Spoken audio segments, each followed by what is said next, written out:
It has been a month and some change since Jackson State took home their first ever Celebration Bowl trophy, making them defending national champions. Now, when a team does something that extraordinary, they can either go one of two ways. You can either rest on your laurels or you can keep riding that momentum. And in the case of Jackson State, I think y'all already noticed they have been riding that momentum pretty heavily. When it comes to this class of guys, let me say, for as much as I love the transfers from the transfer portal, I am even more impressed with the recruiting coordinators, with the recruiting staff, just because of how they got these kids out of high school. I mean, I was more impressed with them than I were the SWAC transfers and the transfers in general. And I love the transfers. But these high school kids, man, there's something. As a matter of fact, I believe Jackson State got about 2 or 3 that may end up on my top 10 HBCU Impact freshman list, so look out for that. And in terms of this class, I will say one more thing before we get started. Of course, they took care of their needs, but it almost feels like they got a bunch of luxury signings. And I don't mean that in a bad way. I mean, what they were able to do was retain the talent that they do have, because they had a couple kids who really could have won FBS. They were able to retain that talent and then go out and get guys who they didn't necessarily need but will make for great depth.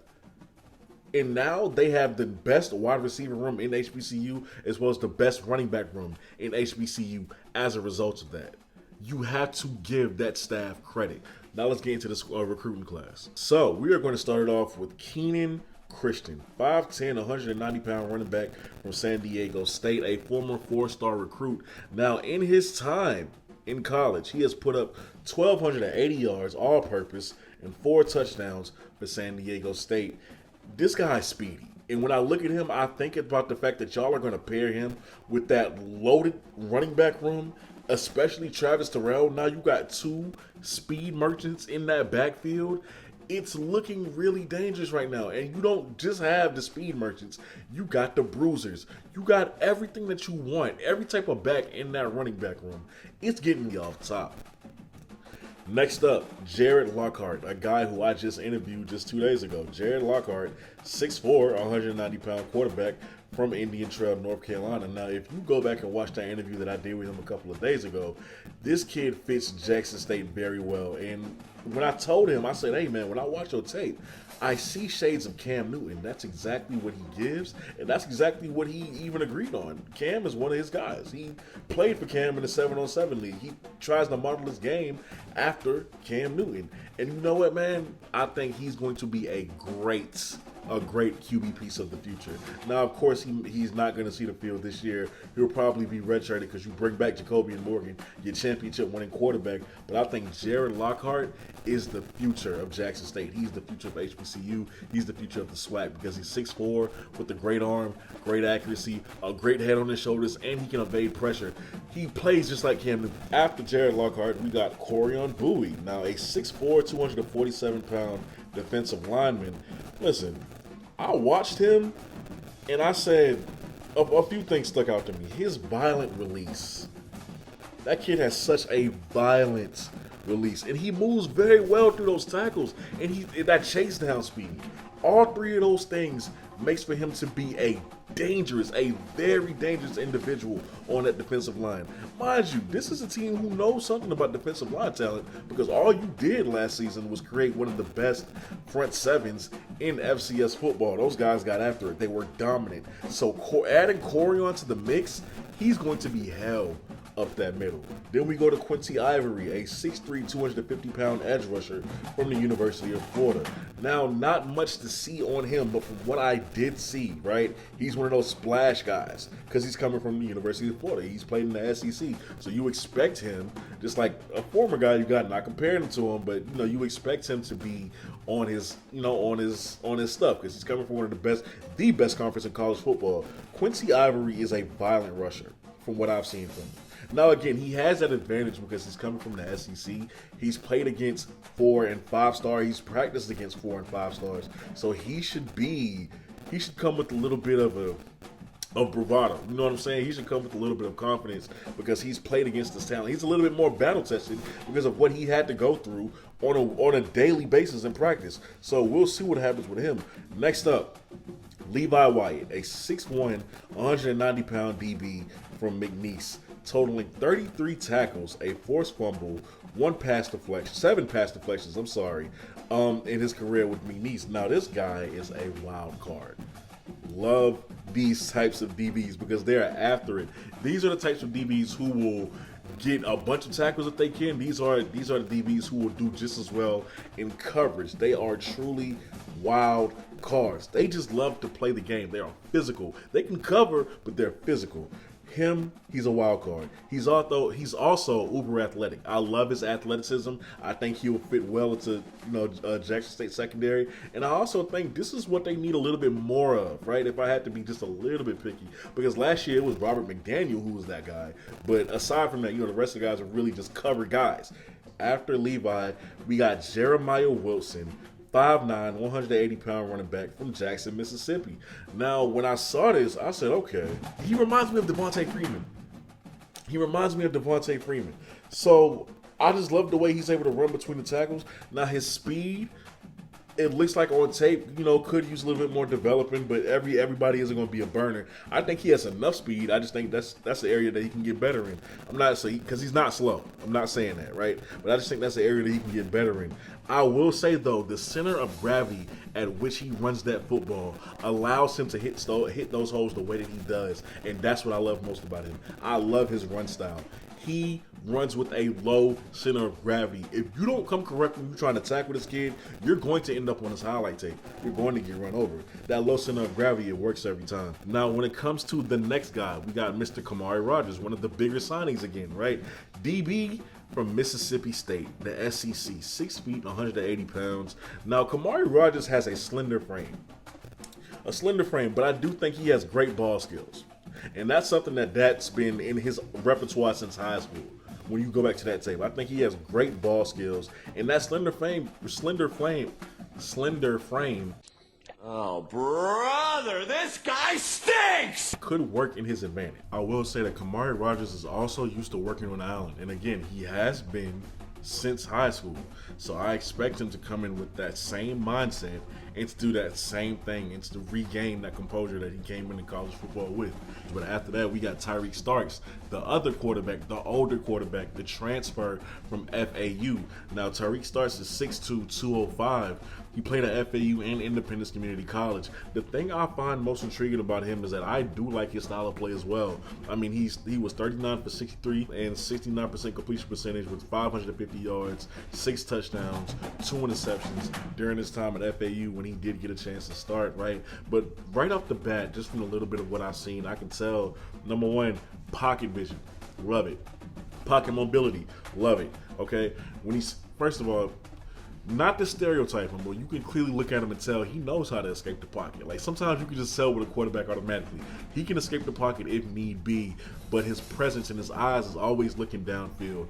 On top of that, I think his release is really interesting to me when I watch it. It's a bit of a high release. It's like a high arc, and I think it kind of helps him put that ball where it needs to be on deep and intermediate throws. So overall, I really like Tyreek Starks, and it's going to be interesting to see how he pushes Jacobian Morgan going into the spring.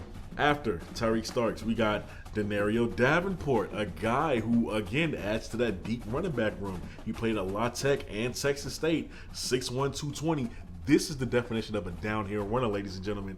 This is the definition of a receiving back. He is versatile in every sense of the word. He is a north-south runner. He can catch out of the backfield, and when he catches those passes, he makes really acrobatic catches, really tough catches in traffic. After him, Cam Solis from Kansas State. Now, 6'2", 215, he's a linebacker. I have not seen much on him. He played in 12 games for Kansas State on special teams. There's not much I can say about him. I'll just have to wait and see what he does for Jackson State. I really couldn't find the tape to even give my opinion on him, but he's here. After him, we have Carmelo Jones, linebacker, 6'2", 236 from Baylor. Now, he was a lot of guys who I'm really going to be locked in on to see what he does for Jackson State and if he can contribute to a nasty front seven again in 2025 for Jackson State. Now, after him, Keith Bass Jr., linebacker, 6'1", 215 from Fairburn, Georgia. This kid is a sure tackler. And I'm scared of him. And I'm gonna tell you why I'm scared of him. That boy wears a neck roll. When the last time you seen a linebacker wear a neck roll? When? I ain't seen a neck roll since the 90s. Any boy, any player who is choosing to wear that in 2025, I don't want to be on the same field as you, and I damn sure don't want to be on the opposing side of you carrying the ball. That boy does not care. Like that is a football player right there. Just from that piece of accessory that he chose to rock. All right. So shout out to him. Shout out to Keith. But overall, he really is a short tackler, and he is very physical, as he should be, again, because he has that neck roll. You know what that represents. But he's very physical, man. He really will just stick his whole chest right to get that tackle. Next up, we're talking about two DBs that you guys got, right? Vernarius Chaney, who is a 6'1", 190-pound DB from Southern Mississippi. He's going to face his old school. It's going to be very interesting. He should be very excited for that, but he finished with 41 tackles, 33 solo tackles, a forced fumble, and he was first team all-conference in his time, I think, at his previous school, not Southern Miss, but the school before that. And then Camden Hardy would be the second DB, 6'1", 200 pounds from Northwestern State. This guy reminds me of Robert McDaniel. Shout out to Mark Wall, because we talked about this. This guy reminds me of Robert McDaniel after we've had that conversation. And yes, I think he's just as good. The fact that y'all can go out and find another Robert McDaniel is crucial. It is important. It is going to be deadly for that secondary. I really do believe that. I really do like Camden Hardy in the way that he plays the game. Now, Ryan Anderson will be the next guy. Offensive line, 6'3", 285 from Houston, Texas. He can play guard. He can play center. He can play tackle. He was an all-district offensive tackle, but because he's 6'3", I think he'll be at guard. That's just the size that he has to be at when you're 6'3". Now, like I said, he was an all-district at offensive tackle and center, so he can be versatile if you need him to, just in case a depth issue ever arises. But he is a guard to me. Also, he's very athletic, and he has a great not false start, but he has a great first start. And honestly, I really like his hands. I really like his hand placement. So Ryan Anderson is going to really develop into something nice, in my opinion. I really think he's going to develop into something nice. Then you go to Cam Evans, right? 6'1", 220 linebacker. This kid is an Iron Man. He's the one who comes from a 1A school. Now, Cam Evans was doing everything for his school. He was a true definition of an Iron Man. Running the ball, playing defense. I think he had 673 yards, 37 tackles, and 13 total touchdowns. It is very hard to prove yourself at a 1A school because people will question the level of competition, but I think you made the right move with him. I think he's a developmental piece, and I think you'll see what he can contribute in a couple of years. Now, Cale Armstrong, 6'5", 200 pounds. This is a guy. All right, offensive line, of course, from Houston, Mississippi. This kid blocks till the whistle blows. He blocks until the whistle blows. Love that about him. Now, because he's 6'5", 200, I can't look at him bodying these kids on the defensive line and say, oh, dang. Because, it's really easy for a kid who's 6'5". He also gets to the second level with ease. And that is what I really like about him. He gets to the second level with so much ease. It's like he has the perfect amount of athleticism to be 6'5", okay, and to be like 280, I believe, somewhere in that range. He just has the perfect amount of athleticism. He's a tackle. Like 6'5", 280, that's a tackle. That's where you put him at. He can handle those athletic edge rushes. And here's a guy who is my favorite, who's definitely going to be on my top 10 HBCU freshman impact list. His name, Wayne Patterson, defensive lineman, 280 pounds, 6'2", from Atlanta, Georgia. Check this out. He's one of the high school kids I was talking about earlier in the video. He is explosive. He is fast. His play recognition is off the charts. And when you combine all of those three things, you get a guy who has great pad level, who knows how to shoot those gaps, who knows how to use his God-given ability with the techniques that he's learned from his coaches and puts it all together. He is going to be a guy in a few years. Like, trust me when I say that.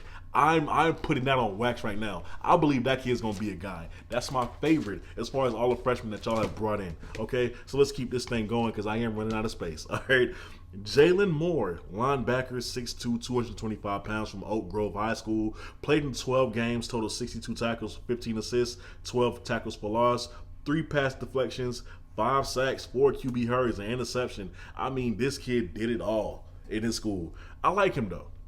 I really do like him, and it seems like y'all recruited heavily in Atlanta. It did help y'all win the championship, but this kid knows how to dial up pressure. So when you send him on a blitz, best believe he's going to close a lot of ground very quickly, and he's going to get to the QB or whoever has the ball. That's what I love most about Jalen Moore. So I can't wait to see what he does when he gets on the field. Next up, Kenzavius Lundy, right, 6'2", 200-pound linebacker from Hollandale, Mississippi. The kid's swim move is nasty. I noticed that off top. Love that about him. So that swim move is his money move. He's going to have to learn more, but that is his money move, and he does it very well. And he just hightails it to the ball carrier. The pursuit drills go crazy. I bet he excels in pursuit drills. And if he's there for the spring, I bet he's going to excel in those drills too, because that's just where he excels at, right? The chase down speed is crazy, and the kid really does know how to shed a block. So Kenzavius Lundy, really like him a lot. Next up, this is one of those luxury pieces I was telling you about that y'all know about already.